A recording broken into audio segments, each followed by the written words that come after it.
ഈ പടത്തിനെ പറ്റി പറയാന്നുണ്ടെങ്കിൽ നമ്മുടെ സൂര്യണ്ണൻ തിരിച്ചു വന്നു. എന്നിട്ട് ഒരു ചായയും കുടിച്ചിട്ട് പോയി.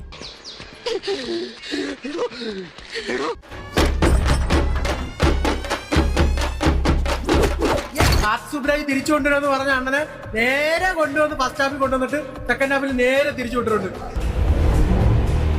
സിറപ്പാണ് തരമാണ് സംഭവമാണ് റെട്രോ എന്നല്ല റിട്ടയർ എന്ന് വേണം പടത്തിന് പേരിടാൻ. പക്ഷെ എന്റെ രോമൊന്നും എണീക്കുന്നില്ല. ഞാൻ ഇങ്ങനെ തട്ടി നോക്കി. അങ്ങനെയൊക്കെ വഴിയില്ല. ആക്ഷൻ സീക്വൻസ് അത്യാവശ്യം കൊള്ളാം, ലുക്ക് നൈസ് ആയിട്ടുണ്ട്, സൂര്യയുടെ ആക്ടിങ്ങും കൊള്ളാം. ബട്ട് സ്റ്റോറി വൈസ് അത്ര ഇതായില്ല. உண்மையான போர் வரணும்னு தான் காத்திருக்கோம். போய் சீக்கிரம் வர சொல்லு அந்த ஒருத்தன்.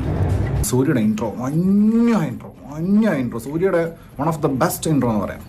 എന്താ സ്റ്റൈൽ എന്ന് പറയാം. സ്റ്റൈല്, സ്വാഗ്, ഓറ, സ്ക്രീൻ പ്രസൻസ്. അപ്പൊ അത്ര വിഷമുള്ള ജാതി അല്ല. എന്നെ പൊക്കി പറഞ്ഞ് സോപ്പിടാനുള്ള പരിപാടിയാ. തുടക്കം ഗംഭീരായിരുന്നേ. പിന്നെ സെക്കൻഡ് ഹാഫ് എത്തിക്കഴിഞ്ഞപ്പോഴേക്ക് എന്റെ പൊന്നു എന്തൊരു അപരാധം. ചേരാമേട്ടന്റെ ഒരു വരവുണ്ട്. എന്റെ പൊന്നു ഉറപ്പിക്കല് പറഞ്ഞാൽ സിനിമയിൽ ഊട്ടനീളം ഉറപ്പിക്കല്. ബാംഗ്ലൂർ ഫാഷനാ കണ്ടിട്ട് പേടിയാവുന്നു. സാധാരണ അന്യഭാഷയിൽ പോയിട്ട് കോമാളി വേഷം ചെയ്യുന്നത് പറയാറില്ല. ഇതിൽ ശരിക്കും കോമാളി. അത്രയ്ക്ക് മോശം അഭിപ്രായമാണ് എന്നെ പറ്റി. അത്രയ്ക്ക് മോശമല്ല, എന്നാലും വളരെ മോശം അഭിപ്രായമാണ്. കാര്യം എന്താണെന്ന് വെച്ച് കഴിഞ്ഞാൽ ഇതിൽ ജോക്ര ആളുകൾ ചിരിപ്പിക്കുന്ന ഒരു ഡോക്ടറാണ്. അതുകൊണ്ട് മറ്റേ മൂക്കിൽ മറ്റേ ജോക്ര സാധനം വെച്ചിട്ട് ഇങ്ങനെ കോമാളിത്തരം എന്തൊക്കെയോ കാണിക്കുന്നുണ്ട്.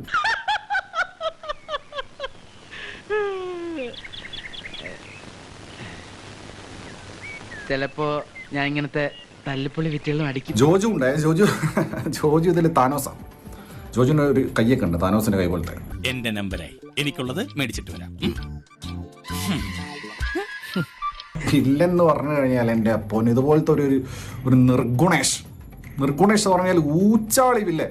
ശരി പോട്ടെ, കൂടുതൽ എന്നെ നാറ്റിക്കരുത്.